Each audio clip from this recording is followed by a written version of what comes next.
వీడియోలోకి వెళ్ళే ముందు ఇలాంటి మరిన్ని వీడియోస్ కావాలంటే మన ఛానల్ని అయితే సబ్స్క్రైబ్ చేసుకోండి. ఇలాంటి కొత్త కొత్త కంటెంట్ ఉన్న వీడియోస్ అయితే అప్లోడ్ చేస్తూ ఉంటాను.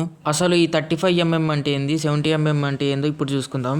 మన గోల్డెన్ డేస్లో అయితే 35mm స్క్రీన్స్ అయితే ఉండేటివి. తర్వాత మెల్లమెల్లగా 70mm స్క్రీన్స్ అయితే వచ్చినాయి. 35mm అంటే ఏంటంటే స్క్రీన్ కొంచెం చిన్నగా ఉంటుంది. థియేటర్లో కంటే ఇంకా కొంచెం చిన్నగానే ఉంటుంది. 35mm అంటే స్క్రీన్ కాదు, ప్రొజెక్ట్ చేసే ఫిల్మ్ 35mm అంత వస్తుంది కాబట్టి స్క్రీన్ అంత చిన్నగా పెడతా ఉంటారు. ఎస్టీ 70mm స్క్రీన్ కూడా సేమ్ ఇలానే ఉంటుంది. ప్రొజెక్టర్స్ రెండు సేమే, కాకపోతే ప్రొజెక్ట్ చేసే ఫిల్మ్ స్క్రీన్ అయితే చిన్నగా ఉంటుంది, కొంచెం పెద్దగా ఉంటుంది. ఇది ఎక్కడ తేడా పడిందంటే అక్కడికి వచ్చే రీల్స్లో ఉంటుంది. రీల్స్ అయితే చిన్నగా ఉంటుంది 35mmకి, పెద్దగా అయితే 70mmకి అయితే ఉంటాయి. 35mm అంటే 70mలో ఆఫ్. కొన్ని థియేటర్కి ఇలా నేమ్స్ ఉంటాయి కదా, 35mm 70mm. వాటి అర్థం ఏంటంటే అక్కడ ప్రొజెక్ట్ చేసే ఫిలిం 35mm 70mm అని. వీటిలో క్వాలిటీ సేమే ఉంటుంది. మీ ఊర్లో ఎన్ని 35mm ఎన్ని 70mm స్క్రీన్స్ ఉన్నాయో నాకైతే కామెంట్ చేసి చెప్పండి. నెక్స్ట్ దేని గురించి వీడియో చేయాలో కామెంట్లో అయితే చెప్పండి. దాని గురించి అయితే డీటెయిల్గా ఇన్ఫర్మేషన్ అయితే ఇవ్వడానికి ట్రై చేస్తాను.